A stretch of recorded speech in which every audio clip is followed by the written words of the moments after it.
Amin book and literature house پیش کرتا ہے۔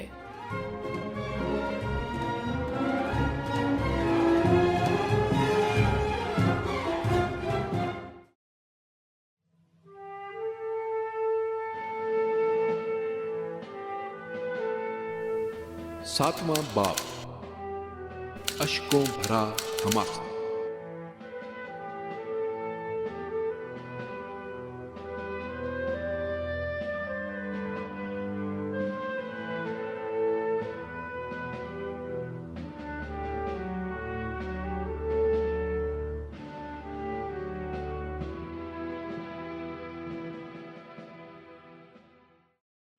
حکومت کی رسوائی۔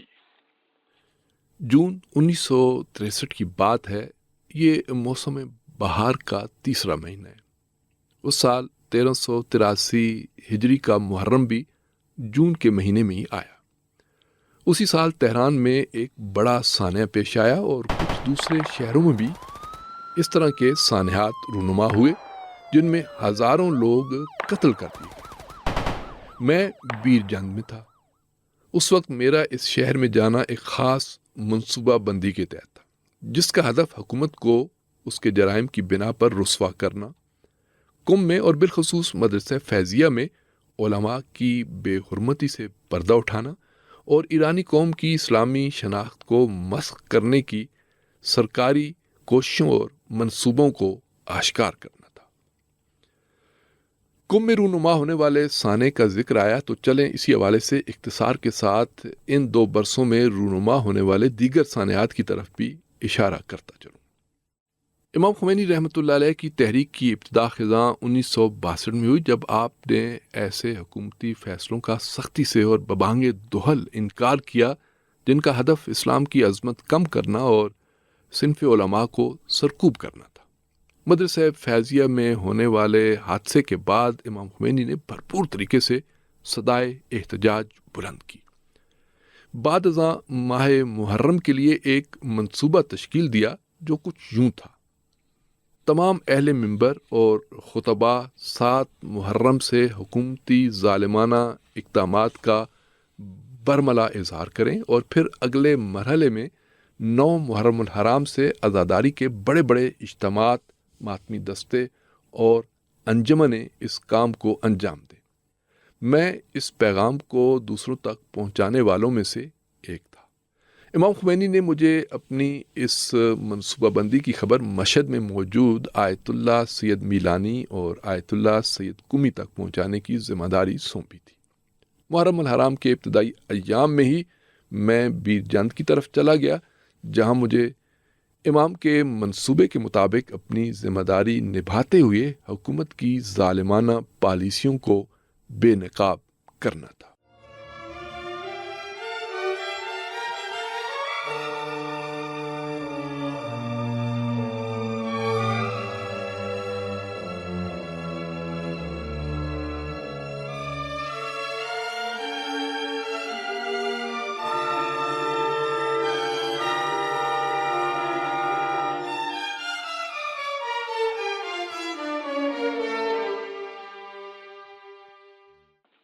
اسد اللہ علم کا شہر۔ میں نے بیر جند کو اس لیے انتخاب کیا کیونکہ یہ امیر اسد اللہ علم کا شہر تھا۔ وہ اس وقت شاہی دربار کا وزیر تھا، جبکہ حقیقت میں وہ اس منصب سے کہیں بڑا تھا۔ اس کا شمار ملک کے اہم ترین، مقتدر ترین افراد میں ہوتا تھا۔ حسین فردوست نے اپنی ڈائری کی دوسری جلد میں ایران کے اندر اسد اللہ علم کے مقام اور اثر و رسوخ کے بارے میں تفصیل سے لکھا ہے۔ علم خاندان نے یہ مقام انگریزوں کی مخلصانہ خدمت کے بدلے میں پایا تھا۔ خراسان کے علاقے میں افیون پھیلانے میں ان کا بہت بڑا کردار تھا۔ یہ خاندان اغیار کی خدمت اور نوکری میں پہلے دن سے مشہور و معروف تھا۔ حالیہ سفر سے پہلے میں 2 دفعہ بیر جند کا سفر کر چکا تھا اور اس علاقے میں اس شخص یعنی اسد اللہ علم کی ہیبت اور دبدبے سے اچھی طرح واقف تھا۔ کسی بھی دینی مناسبت کے حوالے سے خطبے کا آغاز اسد اللہ علم کے نام سے ہوتا تھا۔ ان مجالس میں تمام علماء کی شرکت ضروری ہوتی تھی اور جو شرکت نہ کر سکتا وہ زیر عتاب آتا۔ ایک دفعہ جب میں ماہ محرم الحرام کے دوران بیرجند میں موجود تھا، میں نے ایک خطیب کو اسد اللہ علم کی شان میں عربی زبان میں مدح سرائی کرتے ہوئے سنا۔ ابھی بھی مجھے اس کی وہ عبارت یاد ہے جو وہ سر اور ترنم کے ساتھ تکرار کر رہا تھا: صاحب السیف والقلم امیر اسد اللہ علم۔ بیرجند کی اکثر بڑی شخصیات بالواسطہ یا بلا واسطہ اسد اللہ علم کی خدمت گزاروں اور ان کے نوکروں اور غلاموں میں سے تھی، یہاں تک کہ بعض نامور لوگوں جیسے جزیرہ کیش کے سابق سربراہ کا شمار بھی اسد اللہ علم کے خدمت گزاروں میں ہوتا تھا۔ شاہ ایران جب بھی استراحت اور آرام کا ارادہ کرتا تھا تو وہ بیرجند کا رخ کرتا اور اسد اللہ علم کے باغات میں سے کسی ایک باغ کو اپنی سکونت کے لیے اختیار کرتا۔ یہ باغات پرانی اور اعلیٰ قسم کی شراب اور ماہر باورچیوں کی وجہ سے معروف تھے۔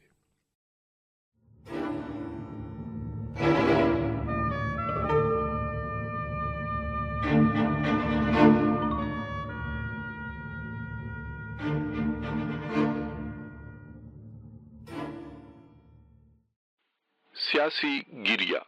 بیرجند میں میرے کچھ دوست تھے جن سے میری آشنائی گزشتہ 2 سفروں کے دوران ہوئی تھی۔ میں وہاں 3 محرم الحرام کو پہنچا۔ کسی بھی علاقے میں محرم کی مجالس پڑھنے والے افراد کے لیے 3 محرم تک پہنچنا تاخیر شمار ہوتی ہے، لہٰذا ضروری ہوتا ہے کہ خطیب محرم سے 1-2 دن پہلے پہنچ جائے تاکہ اس کی مجالس کو ترتیب دیا جا سکے۔ اس کے باوجود دوستوں نے میرے لیے متعدد مساجد میں مجلس کا اہتمام کر دیا تھا۔ 7 محرم کا دن آ پہنچا۔ یہ وہی مقررہ دن تھا جس کے متعلق امام خمینی نے خطباء کو ہدایت دے رکھی تھی کہ وہ حکومت کے مجرمانہ اقدامات کو بے نقاب کرنا شروع کرے۔ اتفاق سے اس روز جمعہ بھی تھا اور مجھے جامع مسجد میں ایک بڑی مجلس عزا سے خطاب کرنا تھا، لہذا میں نے اپنے امور کو مرتب کیا، لیکن مجھے مغرب سے چند لمحے پہلے ہی خطاب کا موقع ملا، کیونکہ مجلس کے طے شدہ پروگرام کے مطابق ایک دوسرے خطیب نے مجھ سے پہلے خطاب کرنا تھا۔ اس خطیب نے اپنی مجلس کو خلاف معمول اس قدر طولانی کیا کہ مجھے اس سنہری موقع کے ضائع ہونے کی فکر لاحق ہو گئی۔ اس خطیب نے نماز مغرب سے صرف 20 منٹ پہلے اپنا خطاب ختم کیا۔ میں منبر پر گیا اور اس بڑے اجتماع میں مختصر وقت کے باوجود وہ سب کچھ بیان کر دیا جو میرے معافی الضمیر میں موجود تھا۔ میں نے اپنے خطاب کا آغاز اغیار کی طرف سے مسلط کیے گئے غلط افکار کے بیان سے یوں کیا: دین کی اجتماعی زندگی سے جدائی ان غلط افکار کی ایک مثال ہے۔ بات کو جاری رکھتے ہوئے شہنشاہی نظام کی طرف سے اسلام، مسلمانوں اور دینی علماء کے خلاف کی گئی سازشوں کو بے نقاب کیا اور آخر میں فیضیہ میں رونما ہونے والے خونی واقعے کا تذکرہ کرتے ہوئے 12 فروردین کے واقعات کو کھل کر بیان کر دیا۔ لوگ زار و قطار رونے لگے اور ولولے سے بھرپور ایک عجیب سی فضا اور ماحول بن گیا۔ اس کے بعد میں نے مروجہ انداز میں سید الشہداء امام حسین علیہ السلام کے مصائب کا تذکرہ کیا۔ لوگوں نے سانح فیضیہ پر ویسے ہی گریہ کیا جیسے امام حسین علیہ السلام کے مصائب پر گریہ کرتے ہیں۔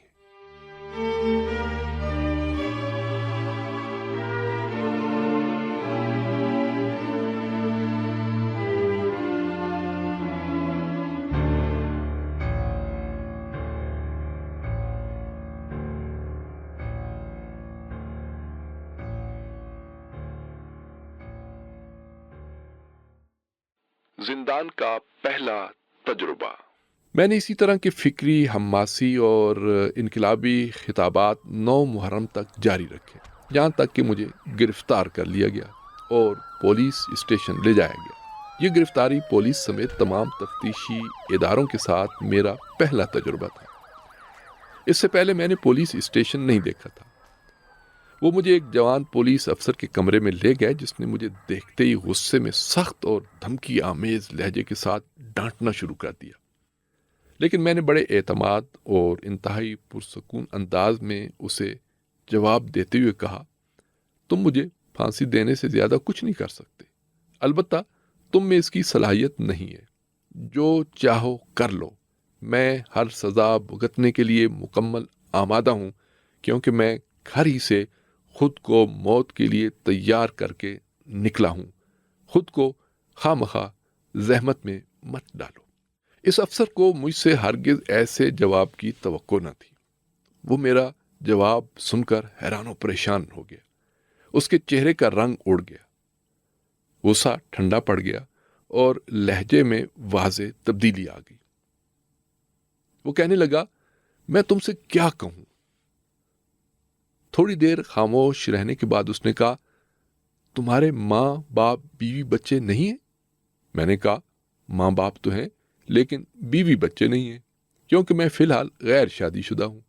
اس نے دوبارہ تعجب سے کہا، میں تمہارے ساتھ کیا کروں؟ میں نے کہا، تمہاری اپنی ذمہ داری ہے اور میری اپنی، تم اپنی ذمہ داری نبھاؤ اور میں اپنی۔ میں اس پولیس اسٹیشن میں عاشورہ کی ظہر تک رہا۔ اس دوران مجھے کچھ علم نہ تھا کہ باہر کیا ہو رہا ہے۔ بعد ازاں مجھے پتہ چلا کہ اس دن پورے ایران میں ہنگامے پھوٹ پڑے تھے اور بیرجند میں بھی میری گرفتاری کے ساتھ ہی حالات کشیدہ ہو گئے تھے۔ جیسا کہ مجھے بعد میں آیت اللہ التحامی نے بتایا، آیت اللہ التحامی فقی، ادیب، خطیب اور شجاع ہونے کے ساتھ ساتھ بیرجند کی ممتاز شخصیت تھے۔ مجھے آیت اللہ التحامی نے بتایا کہ اس روز لوگ آپ کی رہائی کے لیے تھانے کا محاصرہ کرنے اور پولیس کے ساتھ باقاعدہ ٹکراؤ کے لیے آمادہ تھے، اور ماتمی دستے اور انجمنیں اس حوالے سے میرے ساتھ رابطے میں تھی۔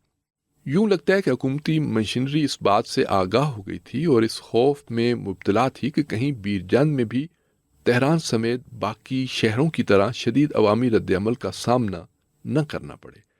لہذا حالات کے تناظر میں بیرجند شہر کی امن کمیٹی کا ایمرجنسی اجلاس بلایا گیا۔ یہ کمیٹی کسی کو بھی شہر بدر کرنے کے اختیارات رکھتی تھی، لہذا اس کمیٹی نے فوراً میری بیرجند سے مشہد شہر بدری کا حکم صادر کر دیا۔ حکومتی عہدیداروں نے عوامی جذبات پر قابو پانے کے لیے مجھے شہر بدری سے پہلے ہی رہا کر دیا، اس شرط کے ساتھ کہ اب آپ ممبر پر جا کر خطاب نہیں کر سکتے۔ لوگ میری طرف ہمدردی سے دیکھ رہے تھے اور میں اس عظیم اجتماع کے احساسات اور جذبات کو دیکھ کر خوش تھا۔ لوگ ایک طرف اسد اللہ علم کی ہیبت سے خوف زدہ اور دوسری طرف مبلغان اسلام سے ہمدردی کا اظہار کر رہے تھے۔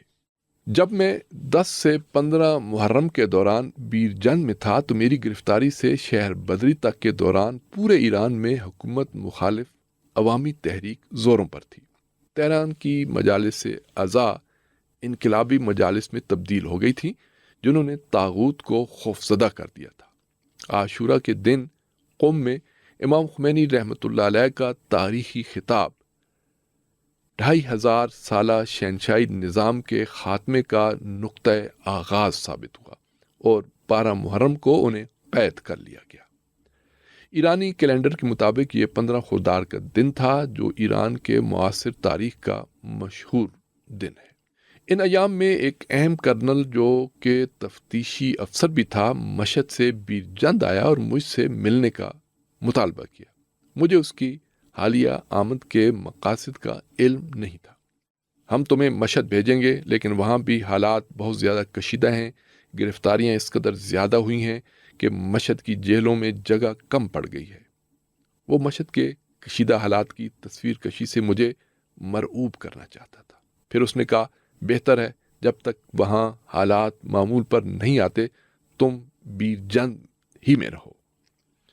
یوں لگتا تھا اس کرنل کی ذمہ داری فقط مذکورہ پیغام مجھ تک پہنچانا تھا، لیکن انہوں نے یہ پیغام پہنچانے کے لیے مشہد سے کیوں ایک شخص کو بھیجا، حالانکہ وہ یہ پیغام بیرجند کے مقامی فوجیوں کے ذریعے بھی مجھ تک پہنچا سکتے تھے۔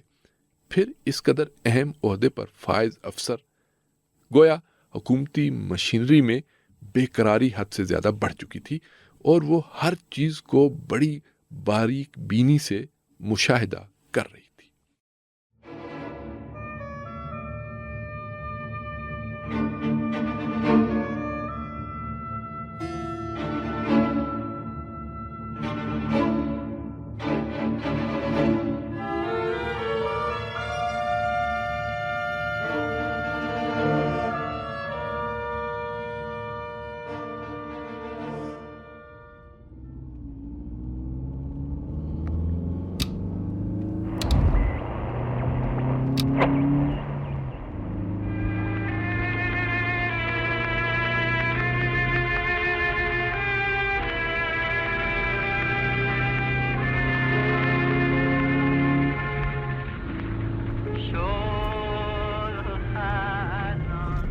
فوجی جیل۔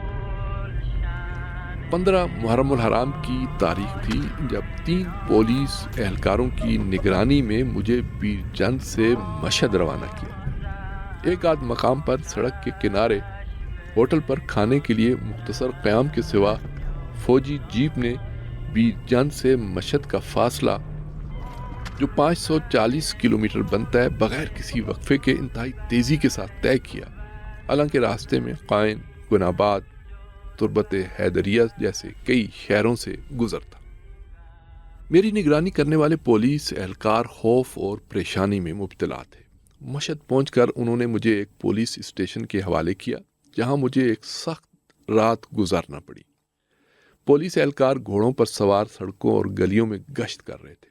اس رات پولیس اسٹیشن کا صحن گشت کرنے والے اہلکاروں سے بھر چکا تھا جو استراحت کے وقت کو غنیمت سمجھ کر صحن میں سو رہے تھے۔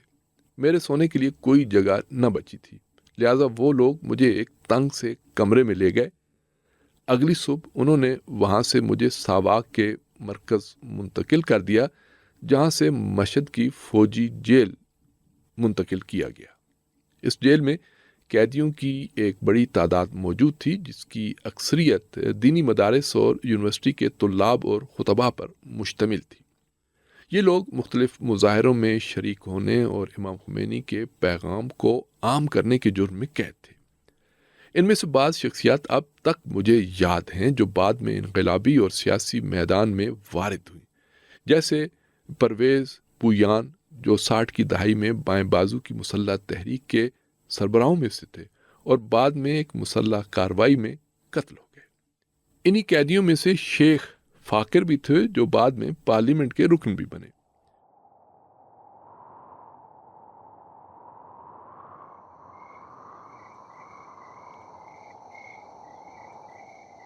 میں جس جیل میں داخل ہوا اس کا کمرہ ان کوٹھڑیوں کی مانند نہیں تھا جن سے بعد میں مانوس ہوا۔ اس کے باوجود شروع کے چند لمحے مجھے اس میں عجیب تنہائی اور غربت کا احساس ہوا۔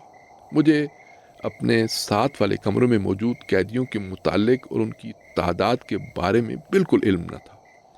باوجود اس کے کہ وہ میرے نزدیک تھے، میں خود کو ان سے کوسوں دور محسوس کر رہا تھا۔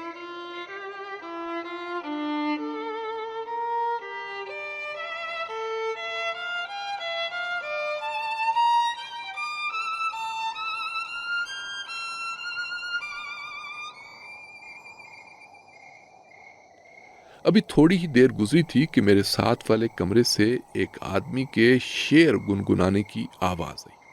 آواز متاثر کن اور شعر بہت بامانی تھا، جس کی وجہ سے اطمینان کا احساس ہوا اور اپنے موقف کے حوالے سے عزم مزید پختہ ہو گیا۔ وہ شعر جلال الدین رومی کا شعر تھا جو مثنوی میں آیا ہے، جس میں رومی کہتے ہیں: زنجیر میں جکڑنا شیر کے لیے عیب نہیں ہے، ہمیں خدا کے فیصلے سے کوئی شکوہ نہیں ہے۔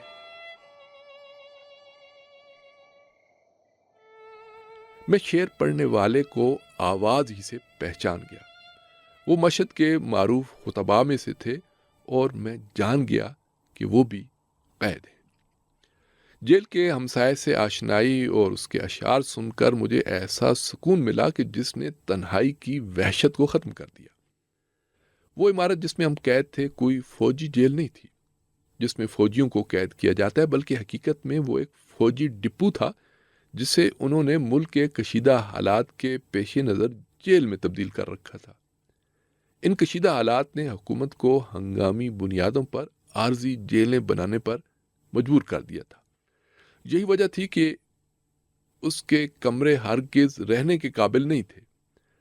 شروع میں مجھے جس کمرے میں لایا گیا اس میں اس قدر رطوبت تھی کہ فرش پر پانی جمع تھا، لہذا کچھ گھنٹوں بعد انہوں نے مجھے وہاں سے دوسرے کمرے میں منتقل کر دیا۔ ہمیں روزانہ صبح مختلف کاموں کے لیے نکلنا ہوتا تھا، جن میں سے ایک کام چھاونی کے احاطے میں موجود گھاس اور جڑی بوٹیوں کو اکھاڑنا تھا۔ چھاونی کا سین جڑی بوٹیوں سے بھرا ہوا تھا اور میں ان کی بیخ کنی کے وقت یہ اشعار گنگناتا تھا: مجھے پھولوں کے کام میں لگا دیا، اس طرح نہیں جیسے استاد فارس یعنی سعدی شیرازی کو مٹی کے کام پر لگا دیا۔ وہ لوگ ہمیں اس فوجی چھاونی کے راستوں کو ہموار کرنے پر مجبور کرتے تھے۔ انقلاب کی کامیابی کے بعد میں نے اس چھاونی کا دورہ کیا اور وہاں اپنے خطاب میں ان فوجیوں کو مخاطب کرتے ہوئے بتایا کہ اس چھاونی کے اکثر راستوں کو ہموار کرنے میں میری شرکت رہی ہے۔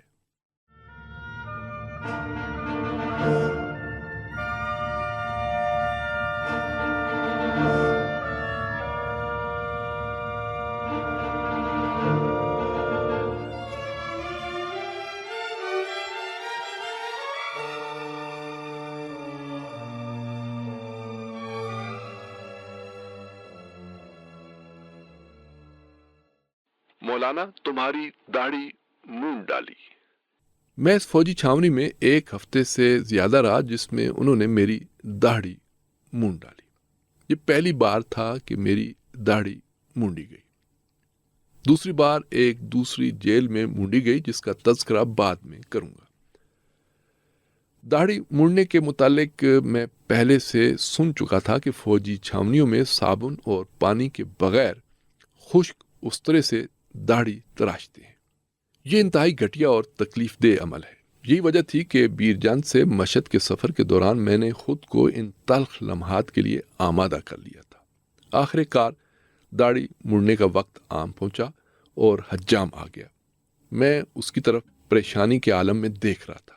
اس نے اپنا بیگ کھولا اور اس میں سے داڑھی تراشنے والی مشین نکالی۔ میں نے سکھ کا سانس لیا اور جان لیا کہ جیسے میں سوچ رہا تھا ویسا نہیں ہے۔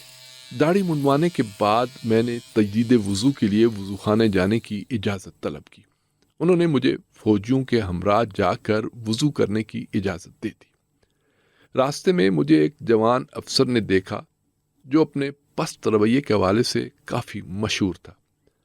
اس نے دور سے تمسخر اڑاتے ہوئے کہا، مولانا تمہاری داڑھی مونڈ دی گئی۔ میں نے فوراً جواب دیا، برسوں سے اپنی ٹھوڑی نہیں دیکھی تھی، الحمدللہ آج دیکھ لی۔ یوں میں نے اسے موقع نہ دیا کہ وہ اپنے دل کی بھڑاس نکال سکے۔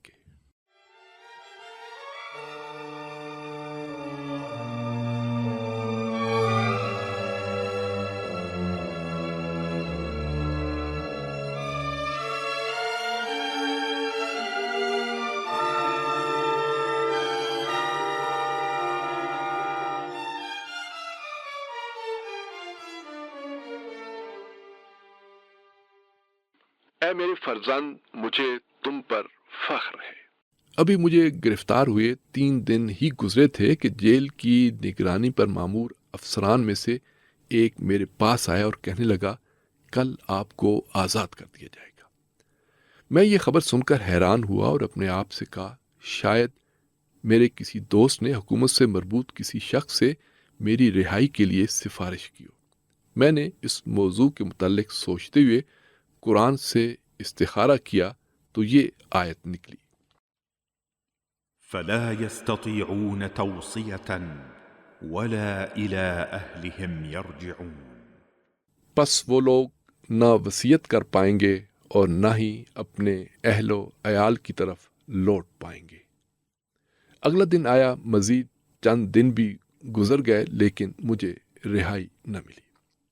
فوجی جیل میں گزرے وہ ایام کم ہونے کے باوجود انتہائی وحشتناک اور سخت تھے، کیونکہ یہ اسیری کا پہلا تجربہ تھا۔ پھر یہ وہی ایام تھے جب ملک بھر میں کشیدگی اور خونی فسادات کا سلسلہ اپنے عروج پر تھا۔